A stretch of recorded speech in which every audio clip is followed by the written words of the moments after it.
Welcome back to the channel. Today we're going to show you how to uninstall RAV Endpoint Protection from Windows 11 or 10 so you can remove the antivirus quickly and safely. First, open the Start menu and go to Settings. Click on Apps, then select Apps and Features to see a list of all installed programs on your PC. Scroll through the list or use the search bar to find RAV Endpoint Protection. Click on it and then select Uninstall. Confirm your choice by clicking Uninstall again. Follow the on-screen prompts in the RAV uninstaller. This will remove the program files and any services associated with the antivirus.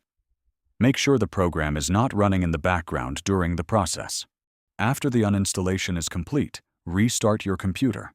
This ensures all remaining files and services are fully removed from your system. For extra cleanup, check C:"Program Files or C:"Program Files x86 and delete any leftover RAV Endpoint Protection folders. You can also run the Windows Disk Cleanup tool to remove temporary files. By following these steps, you can easily uninstall RAV Endpoint Protection from Windows 11 or 10 and free up space on your PC. If this video helped you, hit like, subscribe, and share your experience in the comments. Thanks for watching.